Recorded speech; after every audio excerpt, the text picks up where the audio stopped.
अपने के बाद भी अब तक स्कूल आवंटित टीचरों को क्यों नहीं किया गया है, आज हम इस पर बात करेंगे।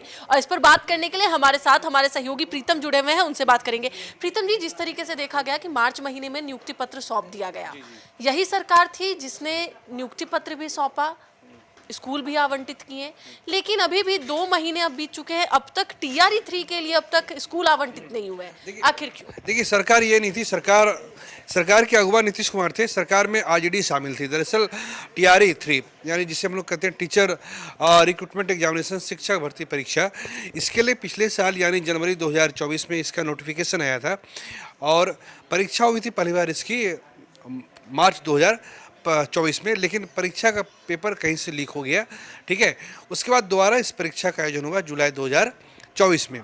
रिजल्ट आने में लंबा समय लगा। जुलाई 2024 में परीक्षा हुई और 15 नवंबर 2024 को पहली बार क्लास 1 से 5 का रिजल्ट आया। फिर 25 दिसंबर को रिजल्ट आया और इस तरह से रिजल्ट आने में भी समय लगा। फाइनली 9 मार्च 2025 को बिहार के मुख्यमंत्री नीतीश कुमार ने यानी पिछले महीने नियुक्ति पत्र बांटा पटना में और अलग अलग जिलों में नियुक्ति पत्र बांटा गया। अब जो सफल शिक्षक अभ्यर्थी हैं जिनको नियुक्ति पत्र मिल गया है, उनके मन में इस बात को लेकर बेचैनी है कि आखिर जब आपने नियुक्ति पत्र बांट दिया तो स्कूल आवंटन में देरी क्यों है।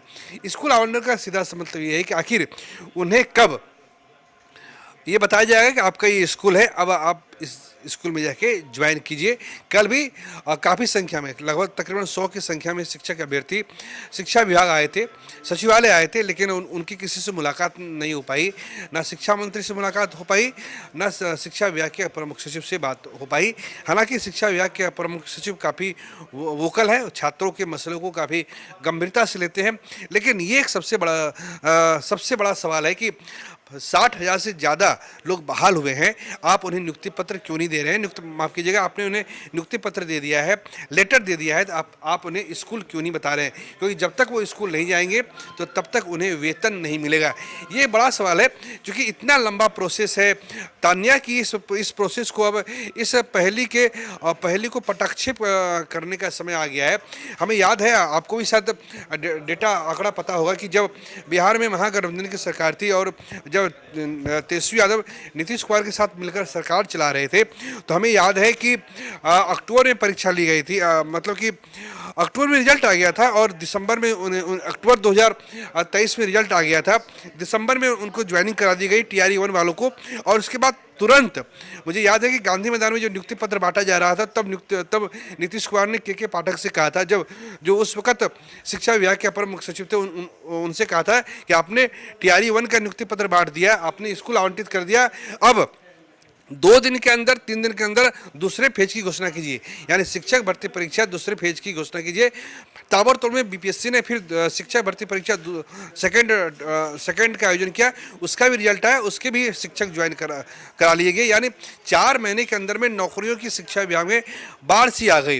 अब जो अभ्यर्थी हैं, जो उत्तर प्रदेश से हैं, हरियाणा से हैं, अधिकतम बिहार से ही हैं, अब उन लोग की सरकार से यही गुजारिश है कि सर, आपने नियुक्ति पत्र बांट दिया है तो अब क्यों देरी हो रही है, अब आपको स्कूल आवंटित कर देना चाहिए, ताकि ये उनको सैलरी मिल सके। और बिहार में जिस तरह से शिक्षक की कमी जो काफ़ी हद तक दूर कर ली गई है, शिक्षक की कमी भी दूर हो जाए और उन्हें वेतन भी मिलने लगे, क्योंकि आखिर लंबा इंतजार हो रहा है। प्रीतम जी, आपने सही कहा कि जिस तरीके से टीआरई 1 बहुत कम समय में नियुक्ति पत्र आवंटित हुए और उसके बाद फिर स्कूलों का भी पता चल गया, टीआरई 2 का भी उसी तरह रहा, लेकिन टीआरई 3 जो अब फंस रहा है, कहीं ना कहीं अगर देखा जाए, क्योंकि अब चुनाव आ रहे हैं, अगर ये चीज़ जल्दी नहीं हुआ तो टीआरई 4 भी अब घोषणा करना होगा कहीं ना कहीं।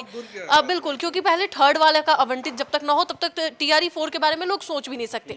शिक्षा विभाग हमेशा से ही सुर्खियों में रहा है और इस बार टीआरई 3 के वजह से भी कहीं ना कहीं एक बार फिर से सुर्खियों में आ रहा है। इस पे क्या कहें?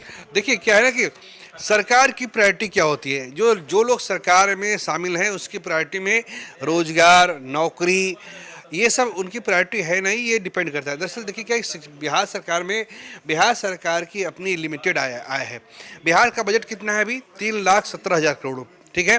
शिक्षा विभाग का बजट कितना है? 60,000 करोड़ रुपये, 60,000, यानी ये सकल बजट का 20% है। दूसरी बात यह है कि बिहार सरकार की कमाई ही 60,000 करोड़ रुपये है, जो उससे अलग अलग संस्थान से आय के रूप में उससे होती है। उसे बाकी पैसे के लिए केंद्र सरकार के ऊपर डिपेंड होना पड़ता है। तो सरकार के पास इतनी आय नहीं है। रोजगार की बात तो हो रही है। सबसे पहले तेजस्वी यादव ने साल 2020 में रोजगार के मसले को उठाया था और इस मसले पे उन्हें काफ़ी सफलता मिली। और हम माने ना माने, मुझे इस बात को कहने में कहीं कोई गुरेज नहीं है।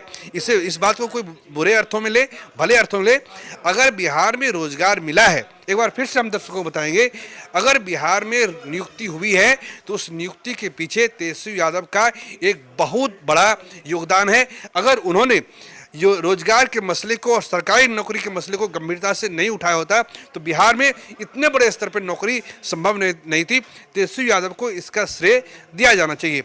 लेकिन अब चूंकि सरकार बदल गई जनवरी 2024 में, अब सरकार की प्रायोरिटी में क्या है? सरकार की भी अपनी लिमिटेशन है, चूंकि उससे भी देखना पड़ेगा कि केवल शिक्षा विभाग नहीं है, अलग अलग विभागों में बहाली हो रही है। कांस्टेबल की 20,000 पदों पर बहाली होनी है, अलग अलग पदों पर बहाली हो रही है। लेकिन सरकार की अपनी सीमाएं हैं।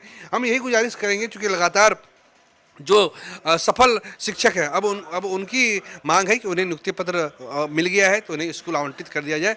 हमें उम्मीद है कि कुछ दिनों में इस पर निर्णय हो जाएगा और देर सवेर उनकी जो ये आस है और ये जो उनकी साध है ये पूरी हो जाएगी। चलिए, बिल्कुल, बहुत बहुत धन्यवाद प्रीतम हमारे साथ जुड़ने के लिए। तो एक बार फिर से आपको बता दें कि TRE-3 का रिजल्ट आ चुका है, नियुक्ति पत्र भी मिल चुके हैं, लेकिन अब तक स्कूल आवंटित नहीं हो पाया है, जिसको लेकर हमने समझा कि आखिरकार जो सरकार की प्रायोरिटी है वो क्या होनी चाहिए। और क्योंकि अब तक आवंटित नहीं हुए हैं तो कहीं ना कहीं जो जितने भी अभ्यर्थी हैं जो अब शिक्षक बन चुके हैं, जिनका अब बस केवल स्कूल आवंटित होना है, उन्हें कहीं ना कहीं टेंशन हो रही है। वो एक तरफ से रोजगार भी है, वहीं बेरोजगारी की मार भी अब झेल रहे हैं। तो देखना यह है कि आखिरकार कब तक स्कूल आवंटित होगा, क्योंकि स्कूल आवंटित होगा तभी उन्हें वेतन मिलना शुरू